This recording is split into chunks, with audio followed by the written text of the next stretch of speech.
अशांति माहौल चल रहा है अग्निपथ के माध्यम से, क्या वास्तव में बच्चों के भविष्य के खिलवाड़ या फिर अशांति पैदा करना सिर्फ मकसद है? प्रथम तो मैं ये कहना चाहूँगा कि फौज की नौकरियों में किसी को भी टीका टिप्पणी करने का अधिकार नहीं होना चाहिए। किसी को भी टीका टिप्पणी करने का अधिकार नहीं होना चाहिए।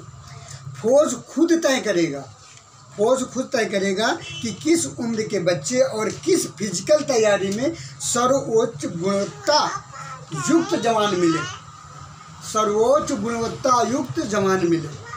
ये फौज खुद तय करेगा ना किस क्रीम लेवल के बच्चों हमारे देश के भविष्य को संभालेंगे, देश को आगे ले जाने में अपना योगदान देंगे और किस देशभक्ति के माध्यम से देश का विकास और सुरक्षा और शांति बनाए रखने में सरकार कामयाब होगी। वो सारा तय एक फोर्स को अधिकार होना चाहिए, फोर्स को तय करना चाहिए। रही बच्चों के भविष्य की बात, मेरा मानना है कि बच्चों के लिए सुनहरा मौका है, ये बच्चों के लिए सुनहरा मौका है। इसमें कोई उनके साथ कोई खिलवाड़ या उनकी ज़िंदगी के साथ कोई अनैतिक काम नहीं होता। वो इस प्रकार से है कि जिस अवस्था में देश को कोई भी संस्थान नौकरियां नहीं देता है, उस अवस्था में नौकरियां सरकार दे रही है। दूसरा, गरीबों को आगे कुछ बड़ा करने के लिए आर्थिक जीवन मजबूत हो, उसके लिए उनकी एक तैयारी जैसी हो रही है। तीसरा, एक क्रीम एज में व्यवस्थापन और अनुशासन सीखने का एक मौका मिल रहा है। ये पवित्र देशभक्ति ही है, ये पवित्र देशभक्ति ही है।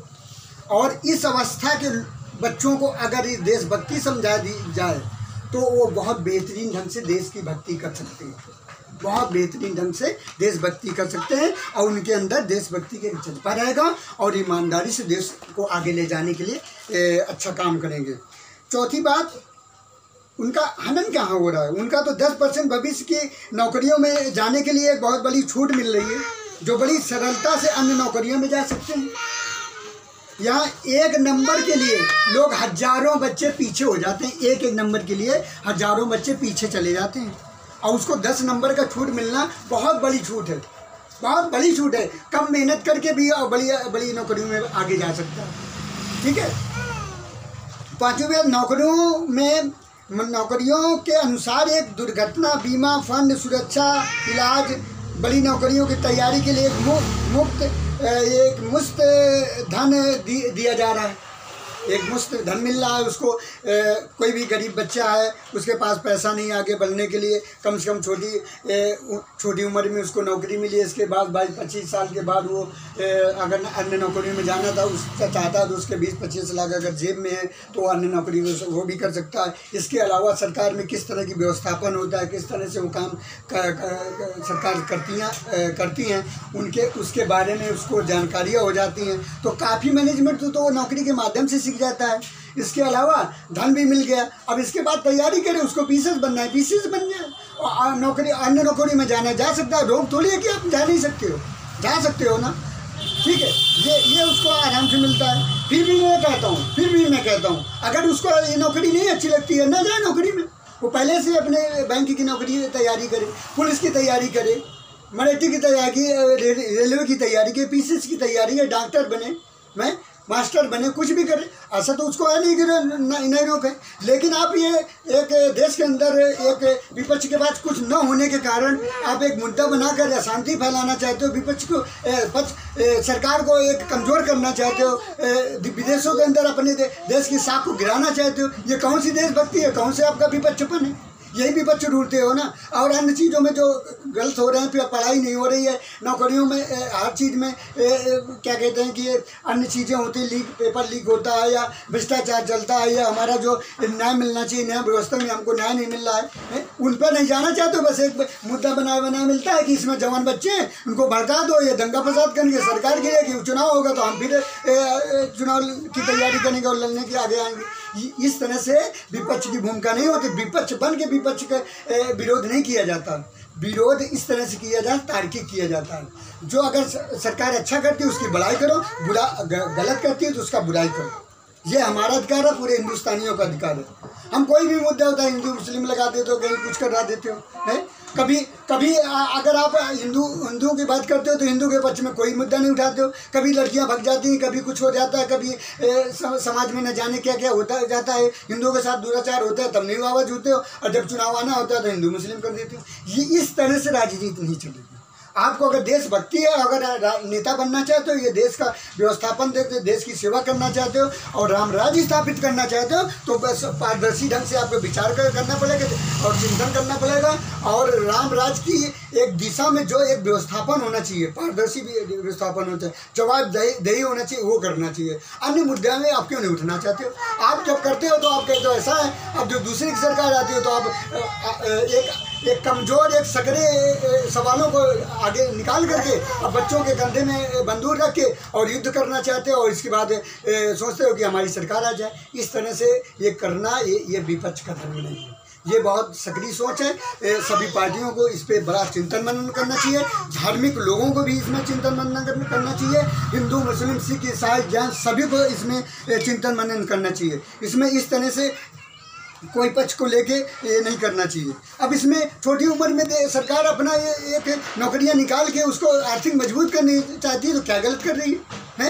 एक मुद्दा जैसा बना लिए हो, ऐसे नूपुर का भी ये मुद्दा बना लिए थे, हैं? जो उनके उसमें लिखा हुआ था वो उसने बोल दिया, उसके बाद माफ़ी भी मांग लिया, फिर भी अब तुम लोग पूरे देश में एक दुष्प्रचार करना चाहते हो और भारत की साख गिनाना चाहते हो। किस हिसाब से तुम हिंदुस्तानी हो? एक तरफ तुम कहते हो हमारा हिंदुस्तान, हमारा हिंदुस्तान, और जब उसका कोई शांति और व्यवस्था और आगे बढ़ने की बात होती है तो आप तोड़ना चाहते हो और दंगा फसाद करके कमज़ोर करना चाहते हो देश। इस तरह से देश नहीं चलेगा। ये आज नवयुवक भी और देश का बुद्धिजीवी वर्ग भी सभी समझ गए हैं कि राजनीति किस दिशा में जा रही है, धार्मिक संस्थान किस दिशा में जा रही है। मैं तो बहुत पहले से कह रहा हूँ कि धार्मिक संस्थानों और राजनीतिक अराजनीतिक संस्थानों का ऑडिट में तो ऑनलाइन करिए, कोई भी देश का अंदर देश का आदमी आपकी संस्थान के बारे में पूरा जानकारी हासिल कर सके। आप ये नहीं करना चाहते हो, जिसके माध्यम से अराजकता और पैसे इकट्ठा करके ये बड़े बड़े गलत संगठन चलने लगते हैं, उनका एडिटमेंट नहीं करवा रहे हैं। ये बड़ा वर्ग ज़मीनें का कब्जा रहा है और छोटे लोग और छोटे हो जा रहे हैं, बड़ा और बड़ा हो जा रहा है। बड़े लोगों के पास कहाँ से संपत्ति आ रही, उसकी बात कभी जांच नहीं कराना चाहते हो। हमारा 2011 का टीटी का मामला था, हमने कई बार सभी बड़े बड़े पार्टियों, बड़े बड़े राज्यपाल मुख्यमंत्रियों को लेटर लिखा, इसकी पहली प्रिंट का निकलवा के उसकी जाँच कराई जाए। आज तक कोई ना पार्टी करवाया, नहीं कराना चाहते हो, क्योंकि आपके लोग भी फंसेंगे। आप लोगों ने भी उसको पैसा दे के नंबर बढ़ा के उनकी नौकरियाँ दे दिया। अब जो बेचारा ईमानदारी से तो आज भी वो घात छोड़ रहा है, वो भी आज घर से सताया जा रहा है और समाज से सताया जा रहा है और छोटी मोटी हल्की फुल्की दुकान करके जीवन यापन कर रहा है, क्योंकि उसको भी दुनिया में जीना है। तो इस बहुत गंभीर प्रश्नों पे आप उत्तर करो, प्रश्नों का पे बहस करो और आगे इस तरह की जानकारी करो, तो इस अच्छा लगता है। आप विपक्ष में बैठ के और एक विरोध जताने, एक गलत ठहराने की कोशिश मत करो।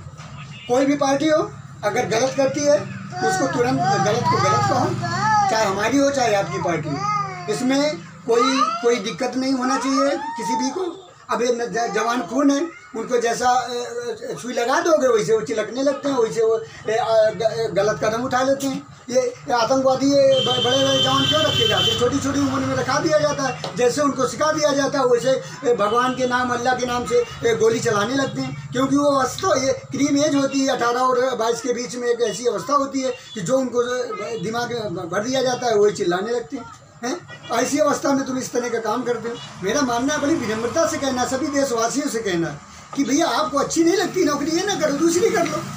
है कोई ज़बरदस्ती तो कोई कर दे रहा। अब क्लास में बच्चा कहते मैं पढ़ रहा हूँ, मास्टर जो मुझको हंसाएगा दिन भर मनोरंजन करवाएगा, घर की बातें करेगा, वो मास्टर अच्छा है। और जो बेचारा टाइट करके थोड़ा सा डांट डपट के या कुछ अच्छा डरवा के पढ़ाना चाहता है, वो कहते हो गलत है। ऐसे बच्चे के मन से विद्यालय नहीं चलता। एक व्यवस्थापन और पाठ्यक्रम के हिसाब से जैसे विद्यालय चलता है, ऐसे देश भी चलेगा। जो भी सत्ता में है उसकी ये पहले बात तो सत्ता का मामला नहीं है, ये फौज का मामला है। ये तो सुरक्षा विभाग का मामला है। सुरक्षा विभाग तय करेगा कि हमको किस तरह के देशभक्त चाहिए, किस तरह का देश का सिपाही होना चाहिए, वो मैं तय करे। इसमें पार्टी और गैर पार्टी से क्या बात लेना देना है। अब फिर मान लिया चलो अगर पार्टी गलत है तो पार्टी गलत है, 5 साल आप ही ने जो चुन के दिया है उसको, तो 5 साल उसको करिए, अगर गलत है अगले साल उसको हराइए।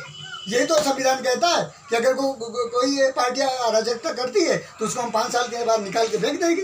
ये जायज बात है।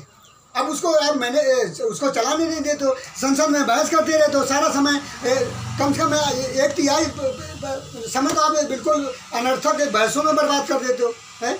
यही चलेगा? कितना पैसा खर्च होता है? ये सब हमारे ही आपका तो खर्च हो रहा है।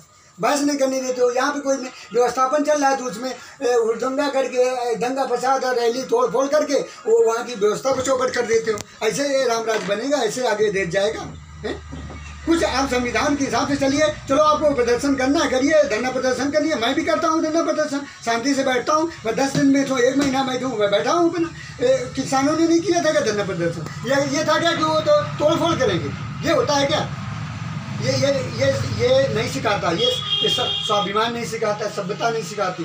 पहले तो हम अगर हिंदुस्तानी सच्चे हैं तो चाहे हिंदू हो चाहे मुसलमान हो, सभ्यता सीखो, हिंदुस्तानी संस्कार सीखो, स्वाभिमान जगाओ, मैनेजमेंट का, कानून का, संविधान का इज्जत करना सीखो, तब चलेगा। ठीक है, इस तरह का मेरा मानना है। ये करिए और आप इस तरह का बहस लेके और इस तरह से हमसे इस तरह की बहसें ना किया करो। हमको क्रोध आ जाता है और मैं सच बोलता हूँ, बेबाक बोलता हूँ और बेबाक आवाज़ मेरी रहती है। मैं कोई भी पार्टी हो, अच्छा करेगा तो उसको सराहना करता हूँ और जब बुरा करेगा तो मैं उसका बुराई करूँगा। ये मेरा स्वाभिमान है। मैं कोई लालची नहीं हूँ कि विधायक और मंत्री बनने के लिए आगे आया हूँ, ये कुछ कर रहा हूँ, ऐसा कुछ नहीं है। ये मेरा अगर स्वाभिमान हिलेगा तो मैं कोई पद नहीं रखता हूँ, मैं छोड़ देता हूँ, उस तरह का नहीं। और कोई बताइए, कोई दिक्कत हो बताइए, कोई जायज़ बात बताइए, उसका उत्तर दूँगा। ये तो फिर आप इस तरह के, ठीक है। जय हिंद।